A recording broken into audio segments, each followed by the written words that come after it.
I work for the University of Ljubljana. I'm an expert in innovation, and I work as a consultant and as a life coach. I do consulting in nutraceuticals. My life is, for me, a total englobating aspect of how vulnerability can spur your creativity. Without it, without accepting your vulnerability and cross the fears that come together with it, you cannot recreate yourself. You cannot do your work. You cannot be yourself. Fear is the worst thing. Before, Favor said it, fear is good. Fear is good if you overcome it. Fear is the biggest break there can exist to your creativity. And fear you have to fight. And you fight fear by being vulnerable to others, by finding a coach, a mentor, someone that can support you, that can help you, and with this person, or with more people. And that is why events like these are so good, because you can share your experience with so many people. You can hear what they all have to say. All these women, I have seen so many things in common with all of us.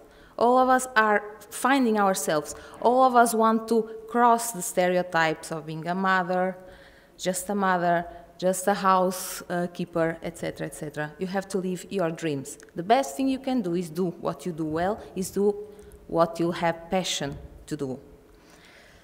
I want to talk a bit about the gut-brain connection that is now so popular, so spoken about, and that it's actually being studied for many years. Now it has been come to some consensus, but there is a lot of research being done about it. So the microbiota, the microorganisms that exist within us, in our intestine, in our skin, in our mouths, in our lungs, these constitute a group of microorganisms that live with us, that are part of us. And they are such in a big amount that they are as many as our human cells in our body, which means that these contacts, these microbial cells, that are also the contacts of our bodies to the environment, are part of our vulnerability. We know about the gut feeling, right? We have a gut feeling about something. This is also connected with it.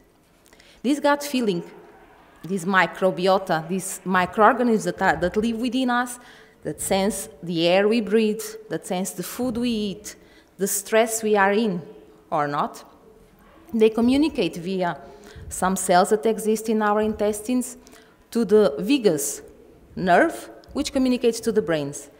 What is happening now in research is that the study of this connection between the brain and the gut is actually rethinking the whole psychology and how do you address mental illness.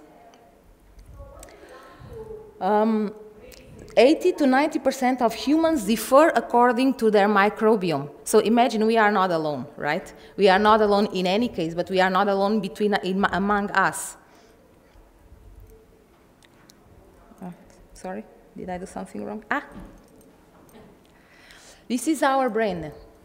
This is a beautiful, creative picture of what goes on inside of our brain. This is a beautiful brain.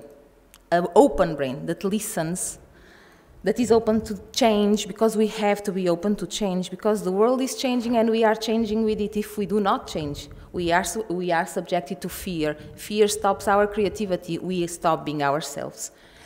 So in this brain, there has to be space for everything. As you spoke, I heard, I'm sorry, I forgot your name, but you spoke about polarity, right, yesterday. This is the vulnerability. How do you deal and how do you match these polarities? There is good and there is bad, and there is good because there is bad, and etc. But your brain functions well, functions in according to your beliefs and to your nature, and makes you a happy person when you can fight the fear or the closeness or the obscurity or the unhappiness, which is the biggest unsuccess you can have in your life. So I don't have much to tell you. I have to tell you that for me, to overcome my vulnerability, I always used mindfulness, yoga. I helped myself. I had many mentors in my life. I had beautiful women that supported me, starting with my mother, but on that, this meeting showed me that this experience I had with so many beautiful women supporting me and helping me overcome my vulnerabilities, it was not one experience, my experience. There is so many of us. That is really, really beautiful. So I'm really, really thankful of just watching this.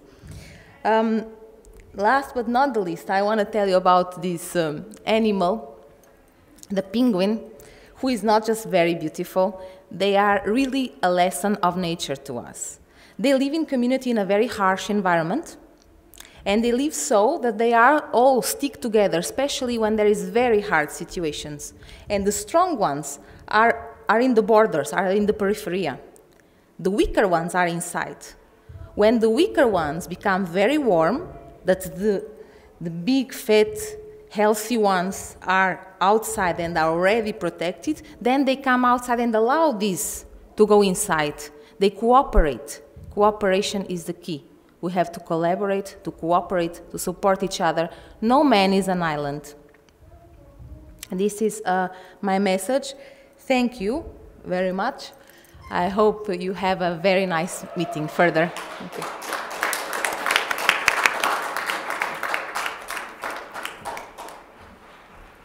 Thank you, Gabriela. Thank you for showing us our brain. Here is the star. Good. That's the outfit we really appreciate. Woohoo!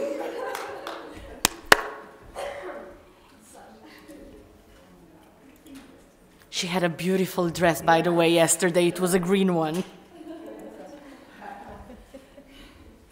Brigitta, oh, no heels today. Yesterday, if you were not here, Brigitta was wearing high heels.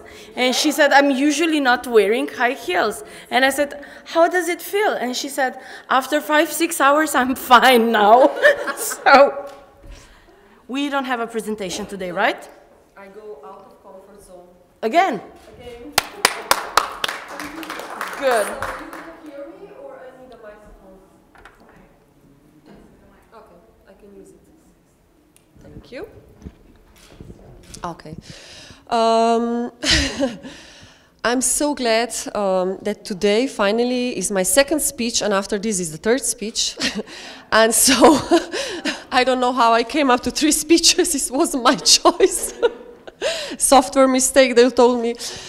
Anyway, I'm going to tell you today a story, not about the shoes. This is going to be the third speech also, because red is similar something, you know. One lady downstairs said red shoes. I was like, Did you have a dance there? no. Oh, cool. So I think on this forum we all go out of comfort zone a lot. I'm so glad. So my story today is about vulnerability. And this is the topic I was hiding so much. I think I was hiding 35 years of my existence on the planet Earth. Why? Because, first of all, I was born in the mid-70s in a communist regime. So those of you who are from Slovenia, Russia, Bulgaria, or some other countries who were under this regime, you know that vulnerability was not the thing our mothers show us. I remember my mother, if she wanted to cry, she went in a room, the most distance in the house, and let's say for 20 years I didn't know that she knows how to cry because it was so well-kept feeling. And I inherited that also. Plus, I inherited that I don't show emotions. But that was not just the family background, it was also part of my birth and what followed after the birth.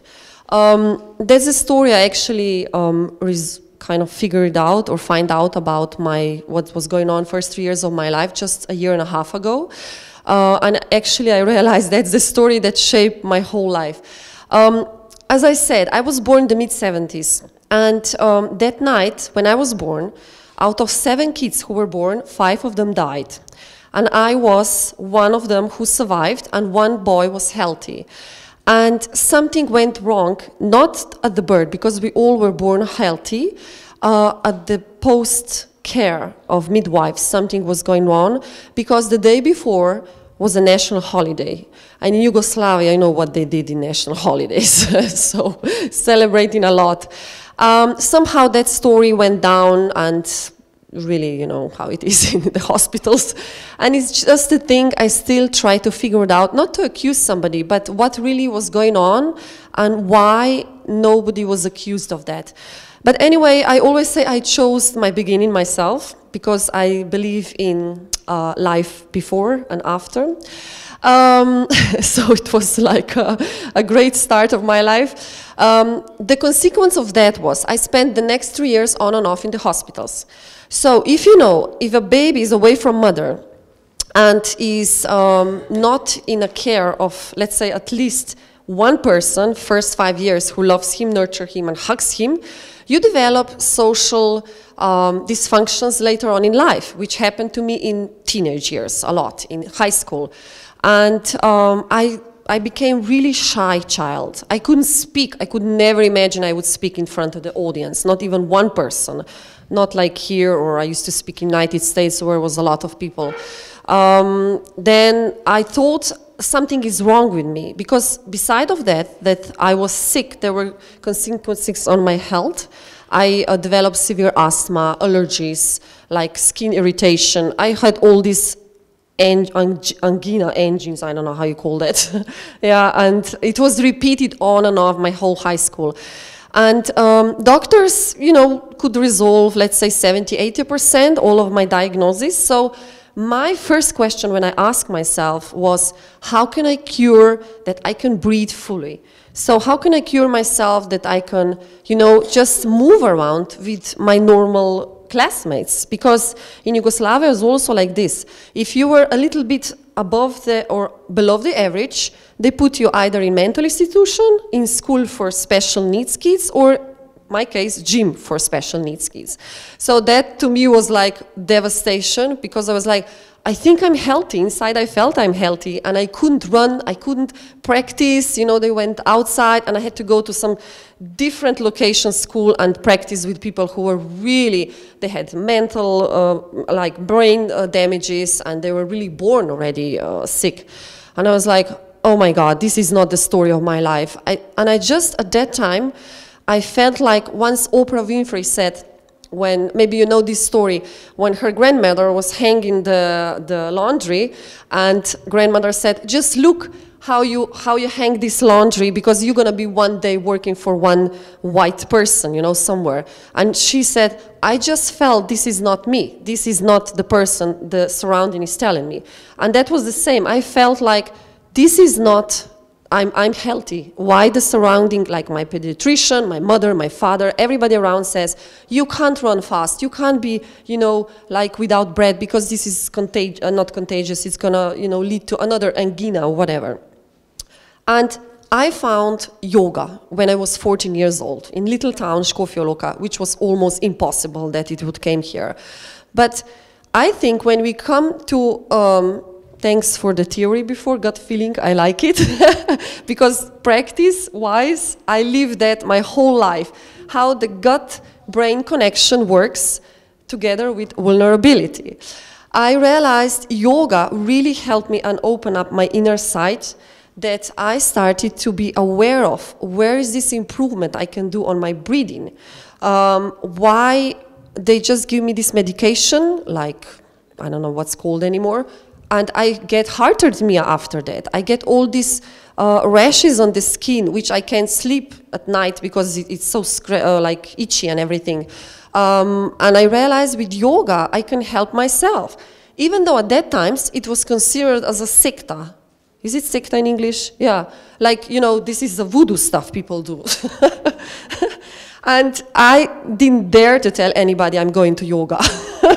And I was fortunate enough that I always attracted in my life people who helped me to move forward. For example, when I was already developing very well, so at 15 years old, I went to sports school, and suddenly, you know, they discover, oh my God, she's actually talented. She's not just 6, she's talented. And it was a great background. In Škofja Loka was a lot of skiers there, famous skiers, so they push you immediately into the sport environment if you're a little bit good, you know. Well, they didn't care probably for my medical reports at then. And at 15 years of age, my first coach was the guy who did massages, and I realized how much you relax in the body because of that, so I had less asthma attacks, who did mental techniques, which I was like, oh my God, what's that? I can help myself, you know, I can help before I have a big competition, I can help myself before the speeches I have in classroom. So those are the things I use a lot my whole life.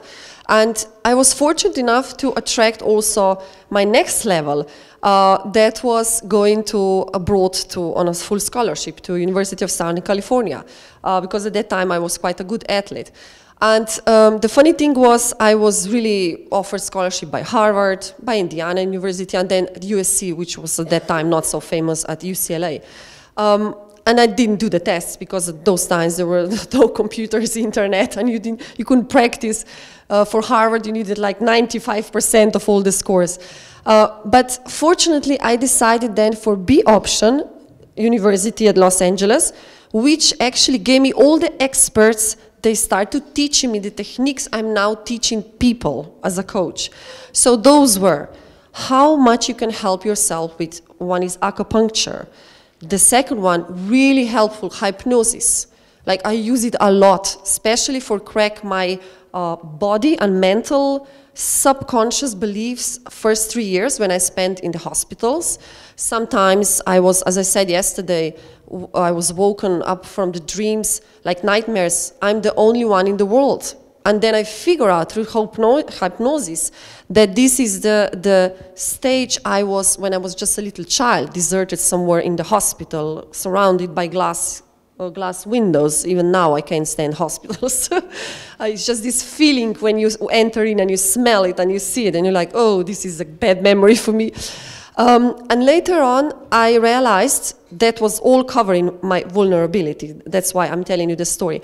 I realized in sport, when I improve more, the society really awards me when I'm tough, when I'm perfect, looking in front of camera, not just outside, but inside. Like I was really one of these people who everybody said, when I'm next to you, let's say, when I'm next to you in classroom, or if I'm next to you standing on a starting line, you are so calm. How is that possible? What are you doing? We are all nervous, you know, before the exams, and you are totally calm, like nothing happened. That was my constant practice of depressing my feelings for many years, starting in hospitals and later on with family upbringings and later on, you know, in the world of professional sport, because you cannot express feelings. Otherwise, you will just scream the whole day. It's so painful sometimes.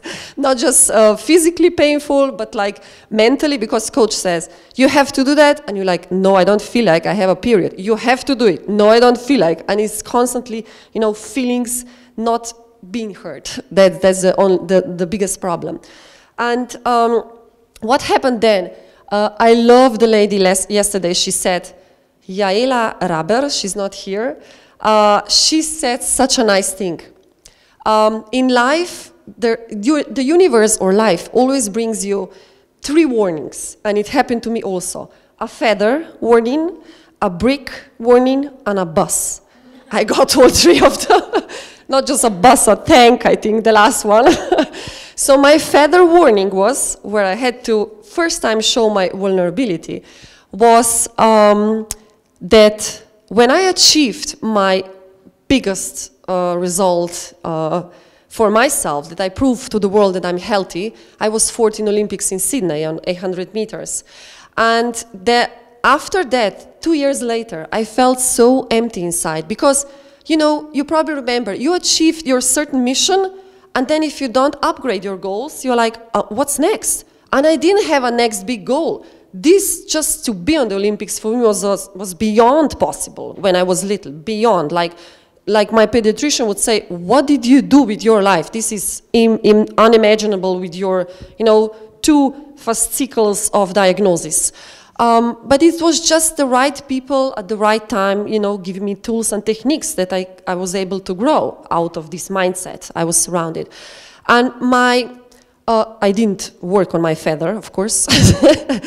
My brick was, it was many of them, was after I retired from my second Olympics, that was in 2008 for my sport career, was when I gave birth to first child, which was, I was really happy. Out of 3 later on, I realized that I can't get any job position in Slovenia. I was like, how is that possible? I study in the United States. I have a master's degree. I have GPA beyond the average, what normal person has here. I mean, sorry, I don't want to put anybody down, but average is easier to get high in US than here.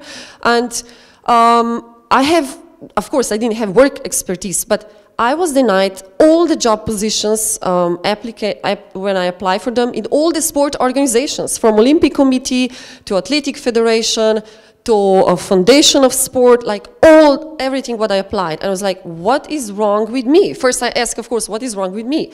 Not what is wrong with the system I was taught in, I was brought in.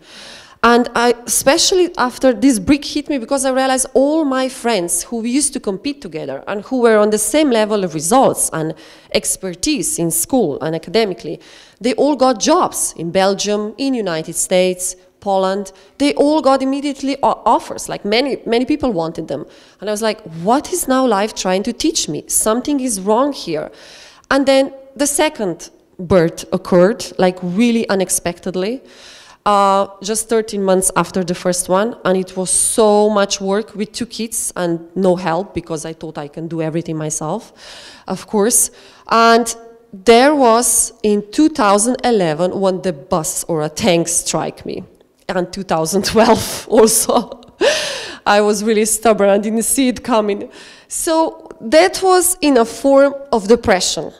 Because I'm so glad I'm here. A lot of women here had either burnout or depression, or even some more big severe illnesses as cancer, and you all survived. I'm so glad. Depression was really hit me hard. And for a long time, I had no idea. I was in a after career depression, because they say, later on I figured out, when you change your identity from a successful, let's say you're a successful musician and then you change jobs and suddenly you're a mom and you're like, what is now this? You have to change your values and identities. And I changed my lifestyle. That was also depressed, what I did now. At that time, it was like flying 46 countries in like 10 years, and then suddenly you're at home mom and having 2 kids and husband who helps a little bit and no grandmothers around, nothing. So to me it was beyond that. And I didn't even know how to cook because I was always fed in the hotels. And it was just striking me that there is something I don't know about the life, that maybe all the coaches I had before, they prepared me for certain occupation really well on top level, but basic things, I have no clue. As a mom, as a partner, I have no idea how it worked, and also how to deal with my diagnosis, which I got in like 6 months. So my boss came in this, that I got, how you say, napotnica, like recipe for mental institution, like emergency it was on, for Begunje, when I went to the doctor. And she was like, yeah, and you are in such a deep depression, you're trying to think about suicide, this is not good, you know. And I was like, all I need is just to talk with somebody. I need a group of mothers, you know, who have similar experiences. And the funny thing at that time was, when you gave birth, they give you flyers, you know, this is postnatal depression, it's possible. And I was like, where's the solution? Are there any groups? Like AAA in the United States? There were none.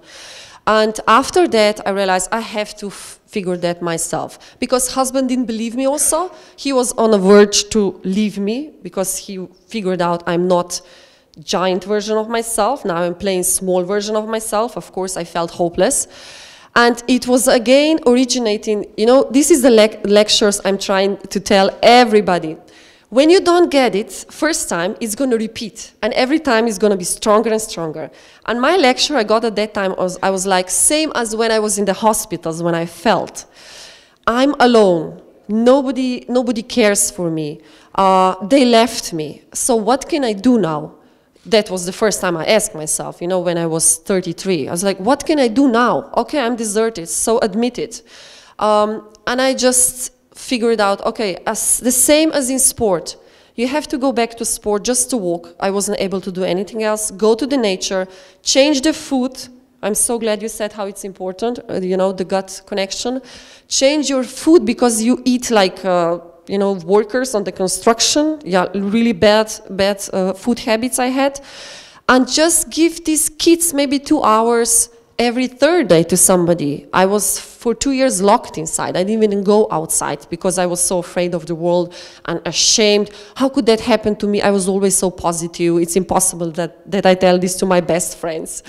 And after that, when almost my husband also left me, I always said, like the judge yesterday, I love her story, she said, the kids always come to teach us something.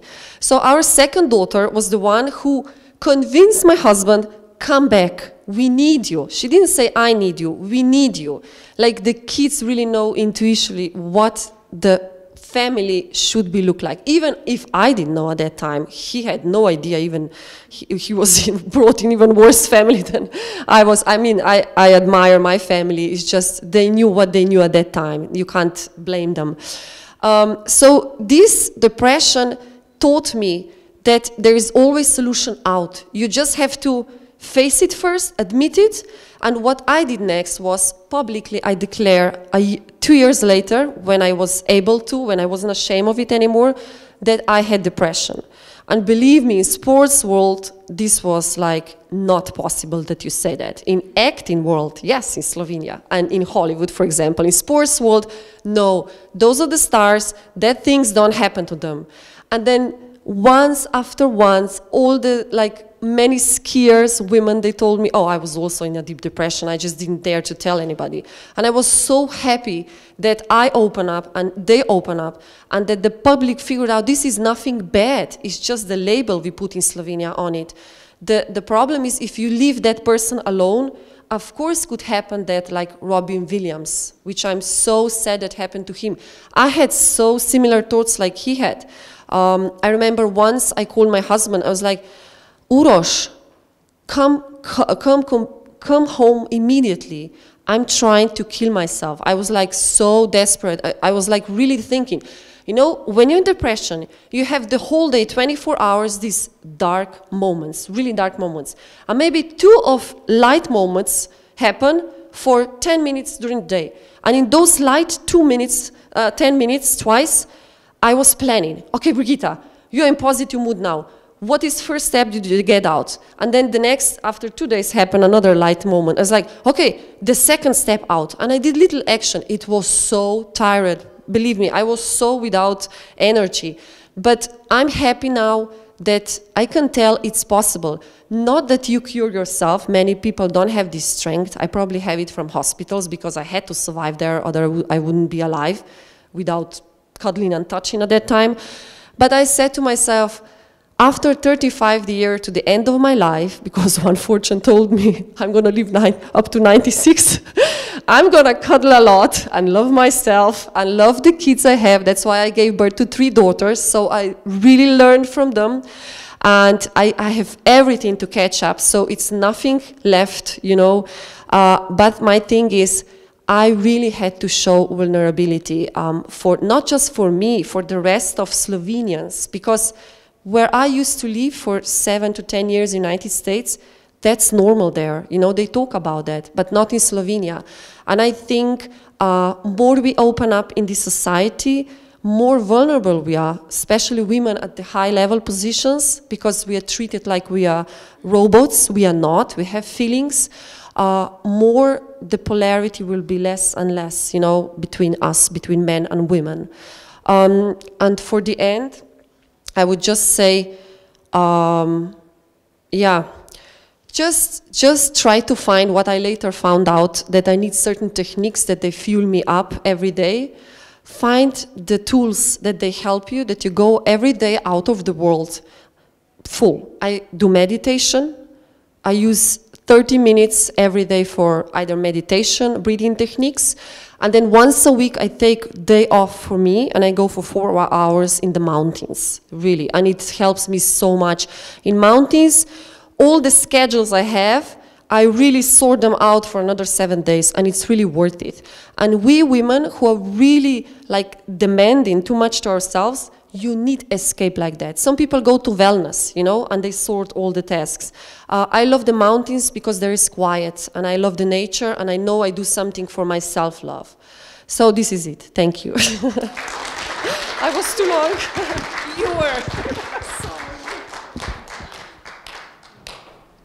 I was supposed to cut you a couple of minutes ago, but your story, thank you for sharing it. Hi. Sure. So, Mojca, if you we have, then I'm not in. Do you want a mic? You want a dance? We should look at your dress, you're right. There you go. Thank you.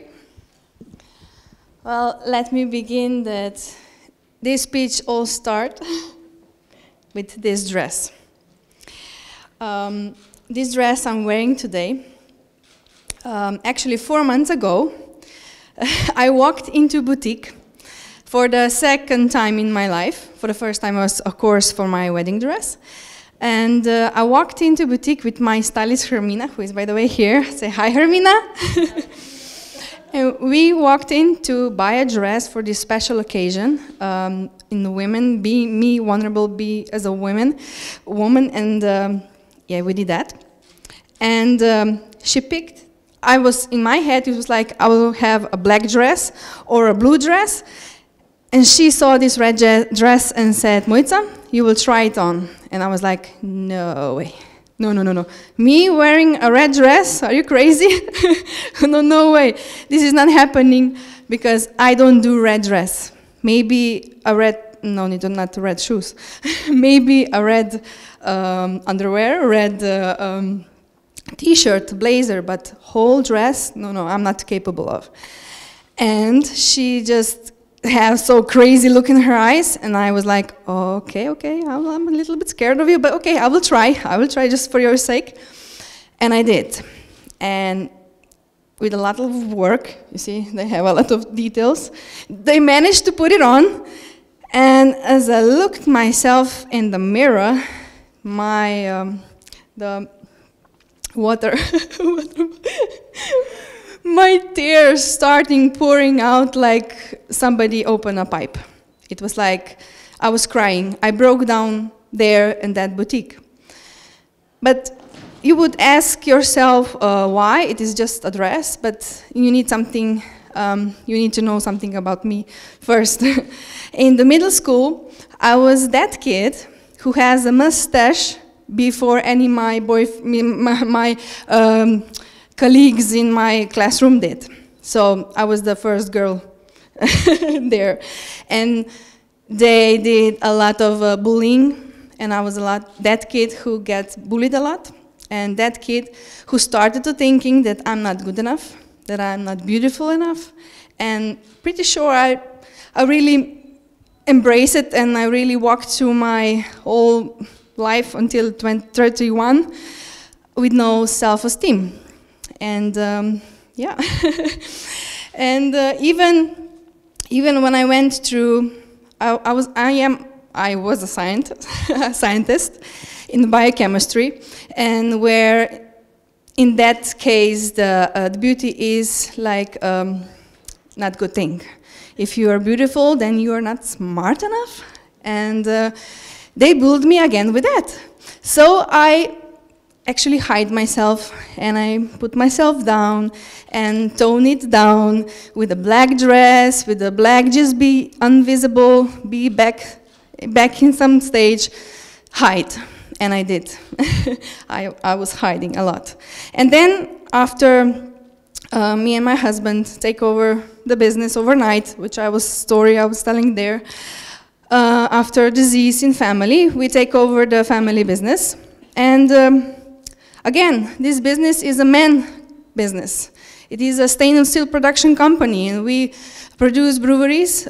Our brand is Bruvix Microbrewery, and we are all over the world. But of course, our partners, our buyers, they're all men. And if you were a little bit outrageous, they don't see you as an equal. They don't see you as a powerful and smart again. They see you maybe as a sex object, and that is not a good thing. So I hide again. And I was hiding and hiding and hiding, and something must come up, right? And I was always trying to be perfect, and I was pushing myself in the motherhood. I was pushing myself in the household. I was pushing and pushing and be perfect and be perfect. Maybe outside I seemed like a perfect, but inside I never see myself good enough.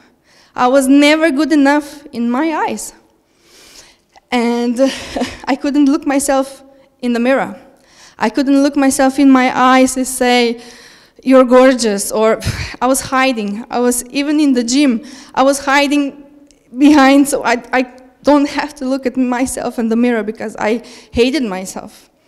I was not good enough. Not good enough in fit, not good enough with the mustache, not good enough, whatever, not good enough. And of course, life gave me some heavy lessons with the feather and with the brick and with the bus and the tank. And for those, I'm really grateful because I wouldn't be the person I become today because of that. So thank you. So I can say in last 5 years, I became aligned with myself, what I'm supposed to be, through myself. And also I wrote all my story in the book, which was published just last week. Thank you. That was coming out of the closet, right? But I still remember one night, like it was yesterday, I was lying in my bed after getting depression out and everything. And I listened to Louise Hay. Louise Hay, her video about exercise with a mirror. Did anybody did this exercise before? Yeah? It was a scary exercise, right?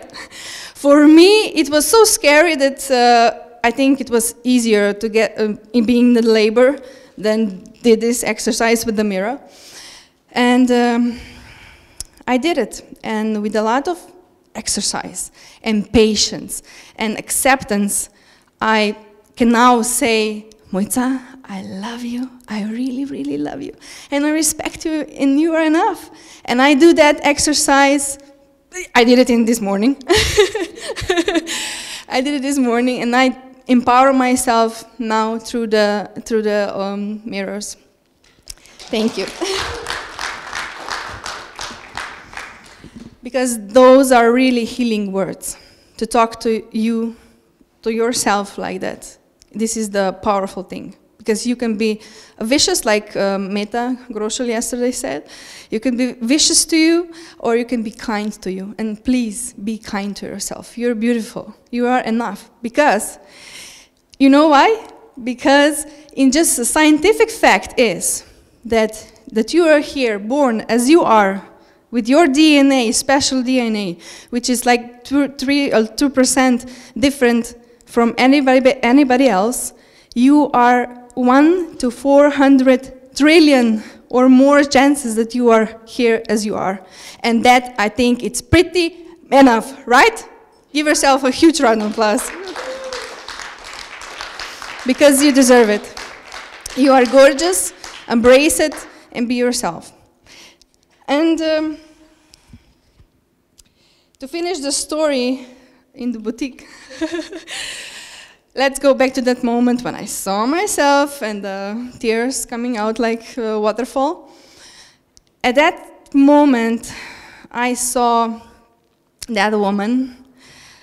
That woman was for me like femininity couldn't hide anymore from me. It was right there in the mirror. I couldn't hide anymore.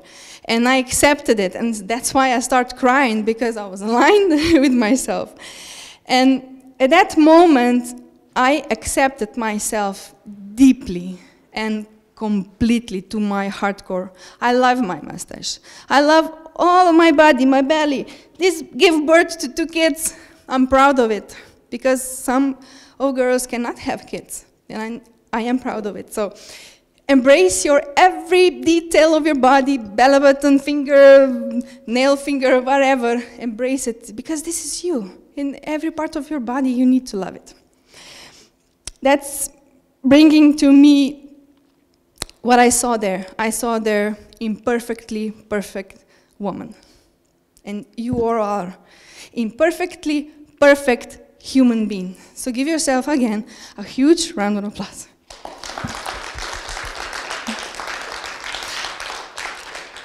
One more. I will end my speech with Tina's Lifford quote, which made change for me. When you know yourself, you are empowered. But when you accept yourself, you are invincible. Let me repeat it again. When you know yourself, you are empowered. And when you accept yourself deeply, completely, you are invincible. Thank you.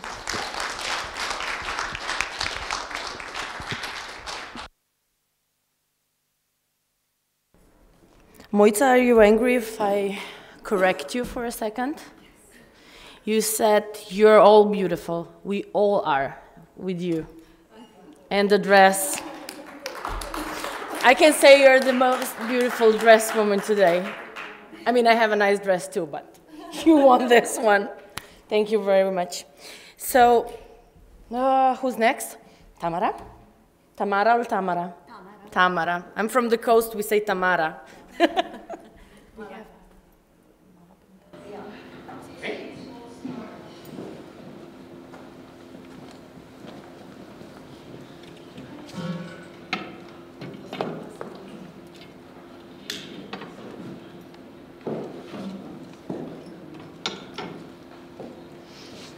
I made a small mistake right now. Just give me a second. Ask the ladies something. Me? Okay. I wish I hadn't done that. Which part? She's a chicken. And I wish I chose differently. I wish I had listened to my gut feeling, right? Anyone had those questions lately or ever? Yeah. So I believe that if we want to confidently show our, before I start, I would like to honor all the women with their stories of vulnerability. Because it took me 13 years to start talking about mine. And I was talking to a lady downstairs earlier, and she said, like, she's listening to all of these stories, and she felt like lesser of herself because kind of she doesn't have that story. And I said, from my experience also, don't talk like that about yourself. I'm sure that you too have a story, because every woman has a story. So thanks for sharing yours. And I think, at least for myself, for us to be able to confidently show our vulnerability, we need to build our, self-esteem, self-confidence, material, physical strength. I think all of these are connected, and I learned all of this throughout the years, especially when, me too, I went through the dark night of my soul. And that was, so I'll be sharing my story a bit. That was when I started working in a family company that my mother and her husband, my stepfather, owned. And after a while, I saw that something is off, that he was not being like, I don't know, he was not being honest and truthful and etc., etc. And it showed up. So, yeah, voila, thank you. And what happened was, he was deceiving everyone in every way possible. My mom was working from morning till evening, non-stop. She didn't see anything, kind of didn't see. But I saw, and I told her that he's not being truthful. And I stepped down. So I fired myself from that firm, you know. But everything was very, very much emotional, so I didn't think. So I lost my job, my rent money. I was living in Ljubljana paying a rent, my car payments money in one weekend, but I decided, you know, I'm not doing this anymore. And after a few months, they went bankrupt. And going through this transformational story myself, and of course I had to be there for my mother too somehow, because she lost not only her job, but she also lost her life, work, and a husband. It took myself 3 years to get bounce back. Somebody has a firm bounce back to be slightly as confident as I was before. And it took me 13 years for me to be able to share that story of vulnerability, because that was very shameful for me. We need to be strong. And someone said, like, in socialism, my mom kept keeping everything inside too. And it took her more than 20 years to stop paying off the debt that he caused to her. But she was naive. She was just signing the documents, which, you know, I wouldn't. So, yeah, it felt shameful, very, very shameful for me. And shame, we know, is a really, really bad emotion. And I agree that some wounds need to be healed before we are able to share them. But I also see that the ability to show that we are a part of being a human being is a strength by itself. I can say that now confidently, but when I was going through these transitions, it was really, really hard. And this is one way also being vulnerable, how we as heart-centered entrepreneurs relate to our public. Because by sharing those stories openly and bravely, we can help many, many other people that are going maybe at that exact moment through something similar. So this experience, this dark night of my soul, led me to travel deeper into the meaning of my purpose here. Of course, you know, I had to solve my physical problems first, because I had anxiety attacks at the time, and I had migraines. And I'm not a person to go to a doctor easily, because I was very healthy always, you know. So I started studying self-healing techniques, and when I managed those physical symptoms, I started to look upon, why did this happen to me? You know, what was going on?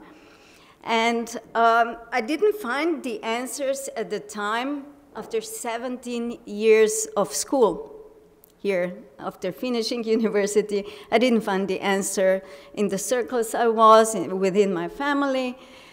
So I started researching, developing, trusting my gut even more and more, and I started researching the system, and that's how the system of how basically the spirit, the brain, the body, we as a person, how all of that works.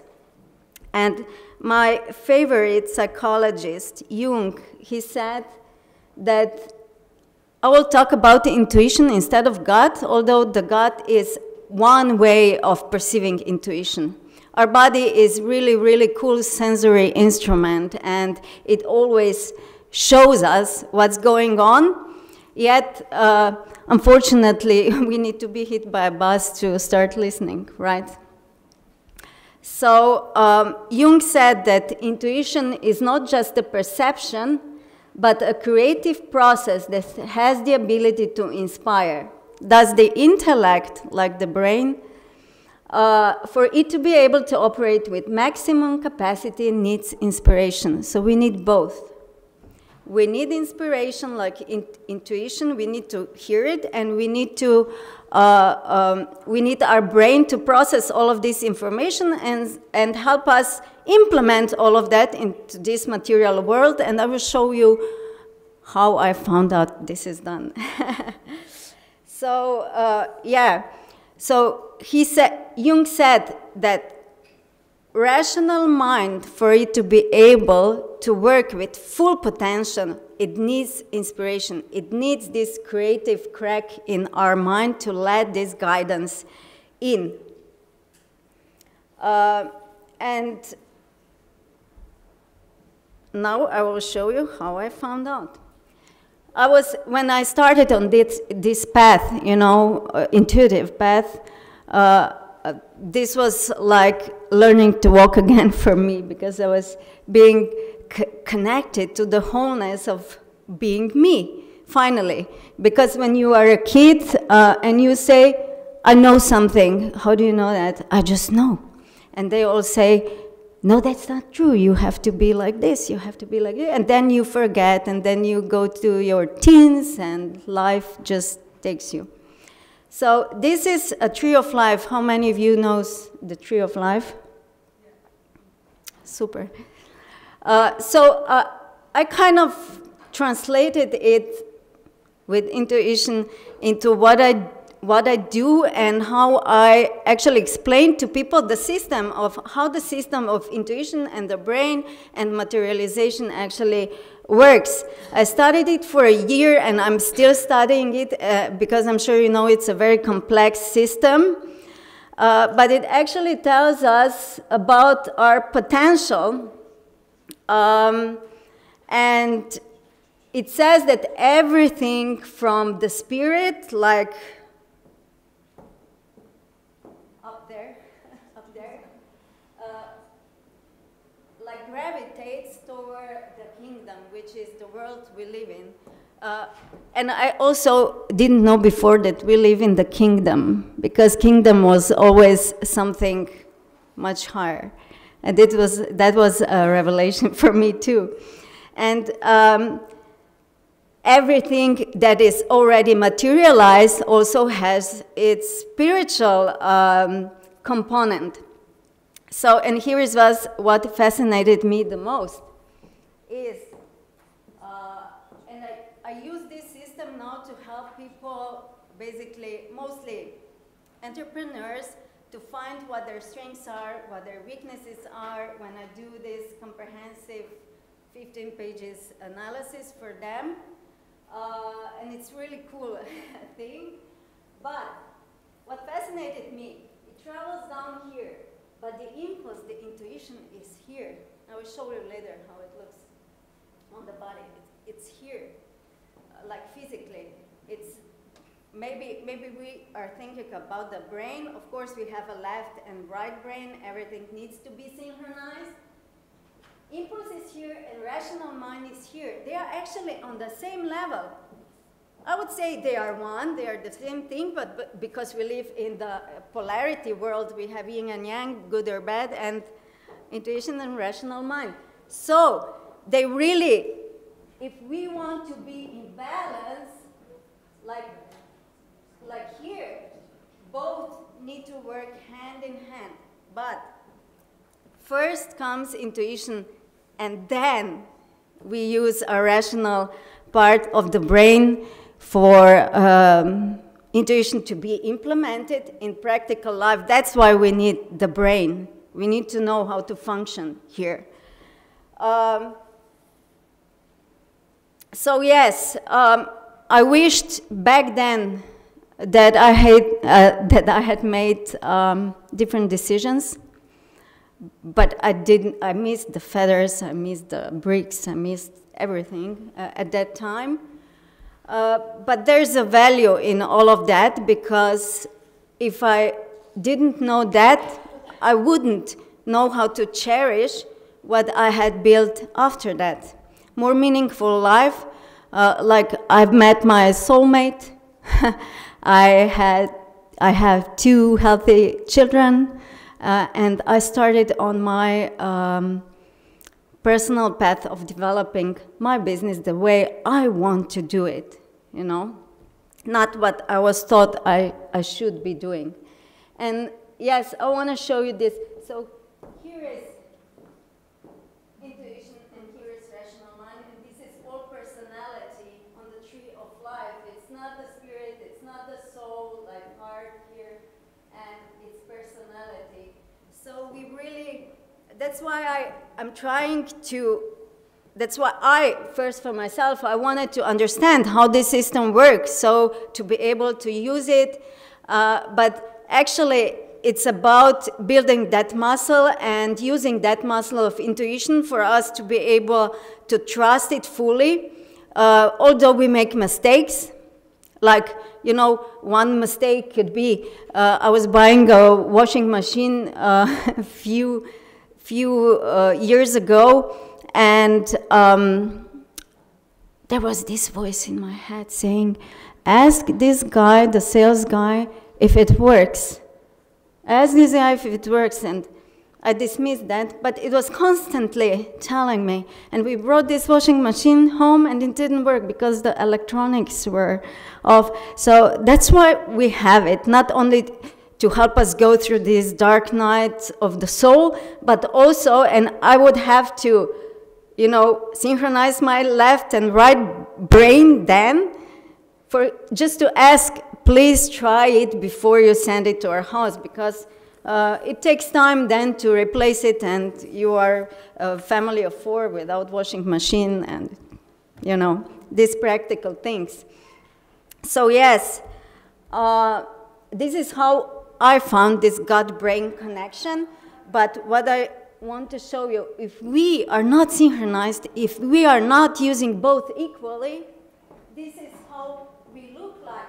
If we are only in our rational function, we are basically crippled, as you can see, because the other, more holistic part of us is not kind of present. It's always there to be activated, but it's not working in our life. And if we are only in the spirit and the heart and blah, blah, we have, because I saw why I started doing this way that I do it today, because I was going to meditation workshops after this, my dark night of the soul. And after 2 years, I would meet the same people on the same workshops or meditations, and they were still dealing with the same problems. And this is not effective too, you know. So if we are only in the spirit, only in the upper levels, we have problems living this material life. So both left and right brain or intuition and the gut, the brain, need to be synchronized. So I would just like to share, feel more, think less with the monkey brain, you know, and only use your creative mind and vibration of love when making the decision. The easiest way for making a good decision is to ask yourself, how do I feel if I go that way or I go that way? And it was proven that when you go after feeling good, it's the right way, and you cannot be mistaken. So thank you very much. This is my web page, tamarabilshak.com. Please visit me, and we can talk more there.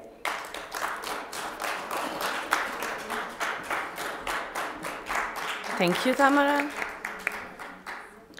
I'm glad, Gabriela, you started with the gut feeling, because I see that the gut feeling is something that we all do have in common in this theme.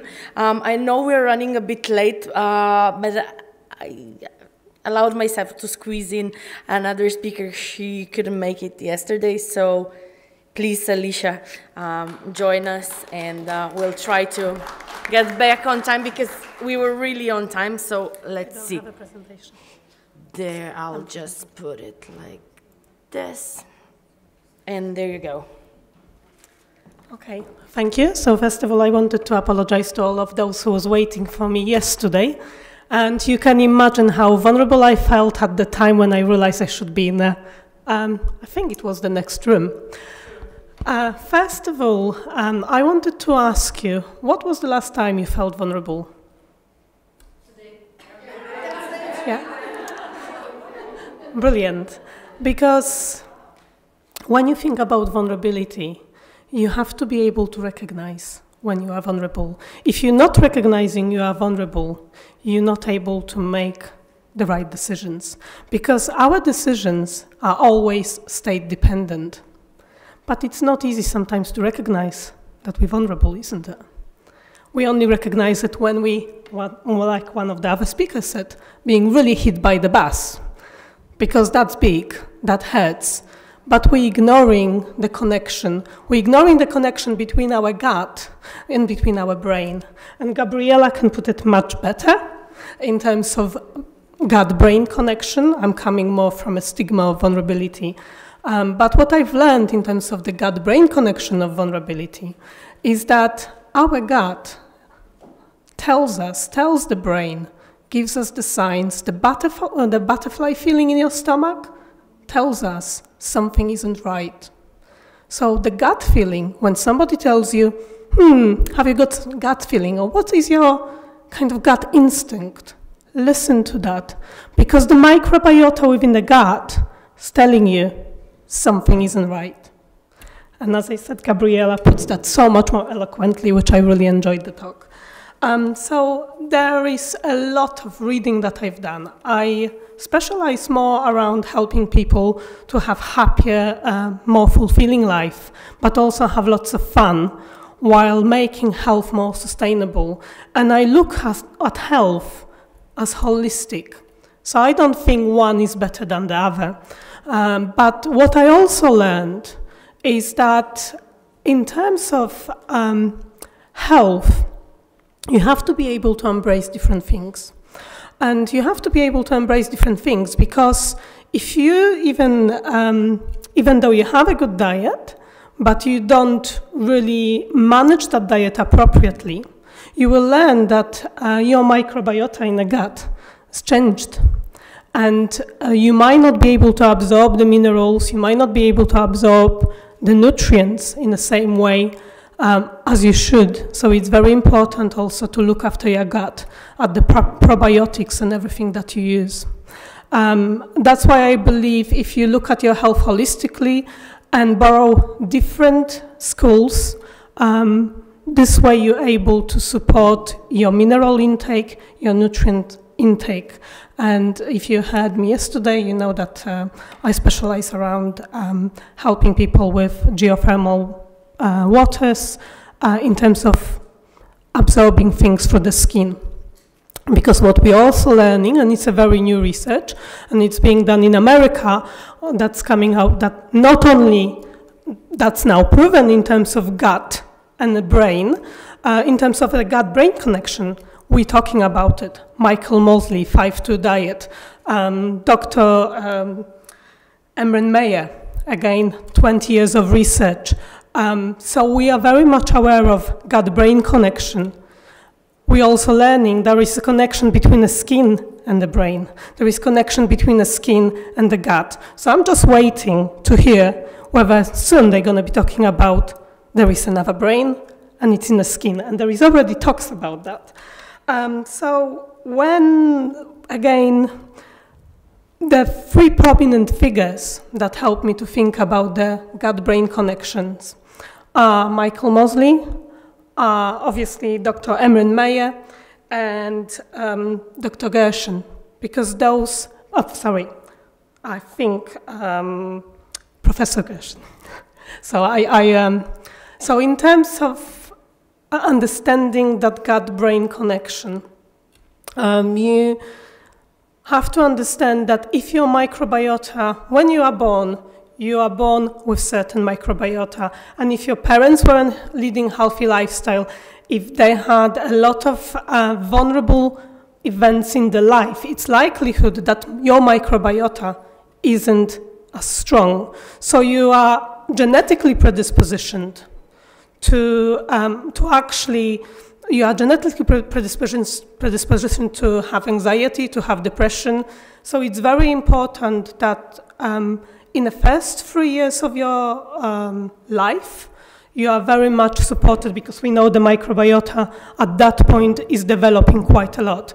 But fortunately, we're learning much more, and even though we are an adults, by the right diet, by the right support, we can change that. But now, we were sitting a lot, so I want you to do an exercise, because I like doing those. So can you please stand up? Oh, no, sorry, please sit down. And yes. And people who experience trauma, physical or other, can you please stand up? People who experience trauma, physical or other, can you please stand up? Okay. People who experience depression, could you please stand up? Okay. People who experience loss, could you please stand up? No, keep standing. Yeah. People who felt shamed, who felt not worthy, could you please stand up? People who feared for their lives, can you please stand up? And fortunately, again, people who felt really loved, can you please stand up? When you ever been in love, then you had those butterflies in the stomach about your child, your husband, your dog, whatever. So we're talking about love. Look around you. Just please look around you. Oh, sorry. So I repeat. Oh, okay. So, yeah. Can you see anyone sitting? We're all vulnerable, and I've been vulnerable, I've been there too. So you're not alone. We are all vulnerable in different ways. We're also vulnerable, hopefully, in the positive ways as well. That's why I added love. Because love and cherishing another person and being in a very intimate space with another person and allowing yourself to be loved, it's also being vulnerable. So you can sit down now. Thank you. So, what I learned, we are all vulnerable precisely for the first time in our life at birth. For the first, what child development tells us, for the first 3 years of our life, we fully rely on the caregiver. Whether it's mother, father, whether it's somebody else, we rely on a caregiver, so they allow us to grow, obviously also support us with physical needs, but also to blossom to people that we are now. Vulnerability, and I want to take that stigma away from the vulnerability, the label away from the vulnerability, because vulnerability isn't something negative. Embrace the vulnerability, because what Dr. Gershon's saying, in terms of vulnerability, in order to become resilient, you have to accept to be vulnerable. You have to accept that it's okay to feel the way you felt that day that something didn't went the right way.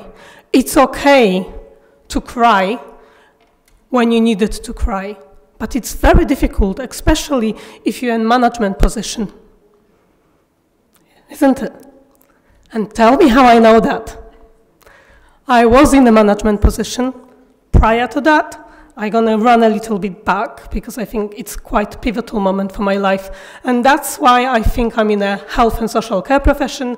That's why I think I do what I do. And I'm not only looking at health, but I want you to feel happy, enjoy your life, And whatever you do around your health, make sure you have some fun.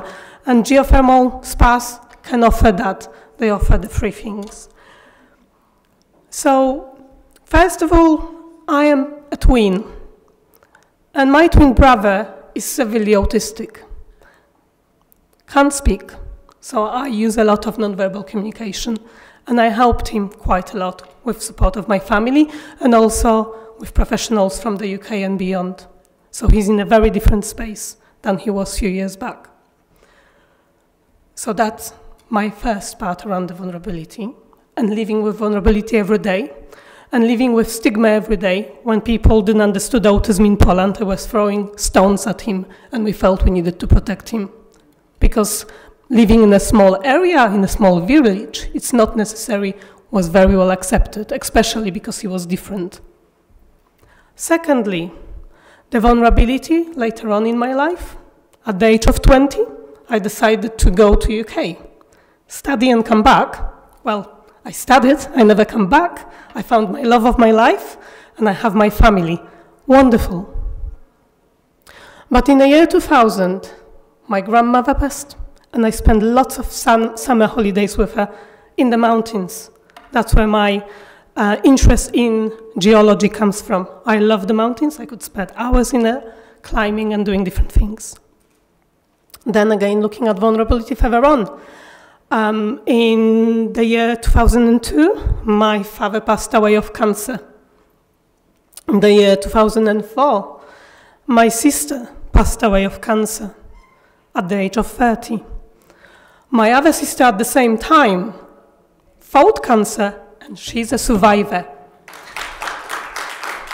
So during that period of time, I learned a lot about nutrition. I read a lot about nutrition and different schools around health. Also, pivotal moment in my life, I loved reading, and I think my mom recognized that. And even though she didn't have proper secondary formal education because she was a war baby, she read a lot. And I remember signing her up for Reader's Digest and ordering different books. And one day she ordered a book for me at the age of 15. And that was called The Natural Methods of Healing. I still got that book. And that book really sparkled my journey on looking at health. Vulnerability didn't stop there. When I thought I was coming over all the losses, in 2008, my husband's father passed away of leukemia. He fought for 15 years, clinical trials, and we celebrated his life because the way he managed that. 2011, finally, spark of life. My first daughter was born, and she's an amazing person, and I'm teaching her how to live healthy overall. Because is it not, as mothers, that's one of our roles, to make sure that our children go strong in life, not just in maths and English adding up, but actually on emotional level. So no matter what shows up in your life, you have those skills within you to manage. And then, as I was thinking everything is right, I'm preparing for my second baby. It's brilliant. Initially, I didn't know I had it. So when they actually told me that I do, because even though I've done tests, it's negative, but I could see the signs, so come back. And I said, actually, you are now already 8 weeks pregnant, and then they've booked the scans at the 12 weeks. You know your scans at 12 weeks. You're looking at, it's brilliant, I'm gonna have a second baby. I'm in that room. They're doing the scan, and I'm thinking, I remember the first scan was different. They were chatting to me, they were kind of smiling, they were showing me the head, showing me the body. I can hear the heartbeat, and at the 8 weeks they told me everything was okay. And then the doctor said, excuse me, I think I need to walk out of the room, I need to get a second opinion. I looked at my husband, I held his hand strongly, and I said to him, this is not happening. It's not happening anymore. And he said, don't worry, it might be okay. I said, look, the scan doesn't really show the head properly. So there is something really serious about the baby. Yes, we're hearing the heartbeat. 5 minutes later, I've learned that the second baby was affected quite severely and that the brain didn't fuse. So the brain was floating in an amniotic fluid. So I actually learned quite a lot about encephalopathy since then. And I also learned that nutritionally, if you are not having enough folic acid, that's one of the areas that might really affect that condition. They're not sure exactly whether that's one of the causes, but they're linking that to it. My mother passed away in 2012, and I spoke in a big hall a bit yesterday how much she meant to me. So all that, at that point, with my very stressful job, as you smiled, as a manager, you can't show vulnerability. You still have to manage the team. So I tried to manage the team with a very stressful social care environment. And in the end, I realized I wasn't listened. I realized that even though things that wasn't working in the company, they didn't listen. So I've decided to make a change. So I gave up the job. I took some counseling. And I began moving with my life. And that was one of the reasons where I realized if you won't do it yourself, nobody will. So I spoke about that yesterday. So vulnerability, allow it yourself to be vulnerable. Because if you don't allow it yourself to be vulnerable, you're not going to grow. But don't look at vulnerability as a stigma. Vulnerability allows you to become resilient. Embrace that resilience. Am I past the time? Okay. Because I keep... Okay. Oh, okay. So embrace that resilience. And one last thing, so I'm going to just cut it short, because I probably could talk about it for hours. It's just so much research and reading in the head. So I would like you to stand up and first of all, stand up and make a circle. And please make a circle and hold your hands.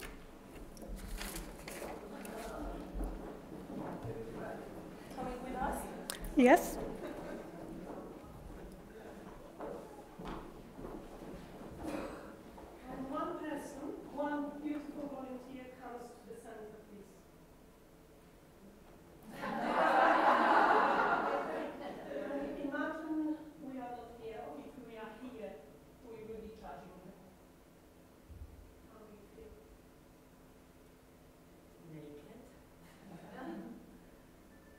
Vulnerability helps us to connect, connected to each other, being able to speak to each other, be ourselves, embrace it.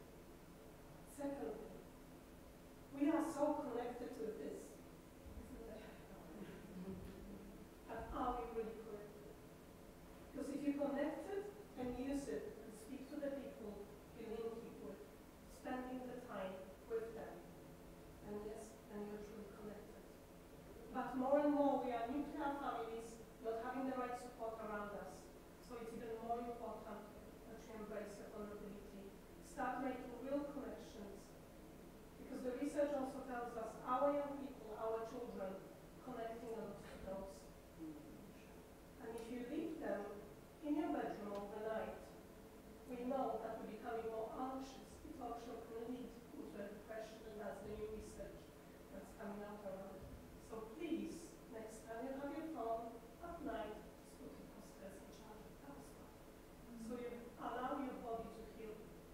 Thank you. Very good.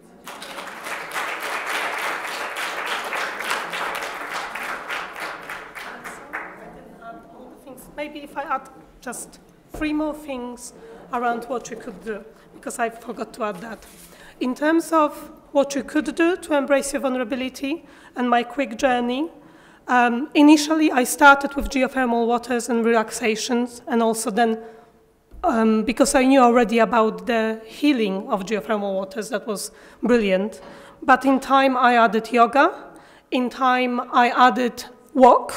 And research tells us if you walk 3 times a week for about an hour and try to find out a forest, something green, it lowers your anxiety levels. You're less likely to become depressed.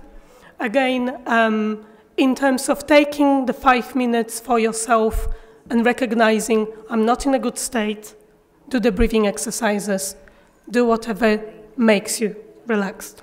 Thank you. Whoa, that was something. I'm all lost now. So we are late, we are very late, but ladies, thank you very much for sharing. We all appreciate it, and what I have learned from those 2 days is that we were all listening to each other, because you keep saying, I've heard that with this lady, you're always telling this, the bricks, everything. So I think the purpose of us being here for the past 2 days, it's a success, because we were listening. We were not just in the room looking at slides or listening, but we took something from each and every one of us. So thank you very much. Next. Yeah, sure, I'll call the photographer. Do you know when I need to speak? Because I need to take a airplane, and my shuttle leaves at 3 o'clock. So I'm the second, or? Yes, second. Okay, cool. I will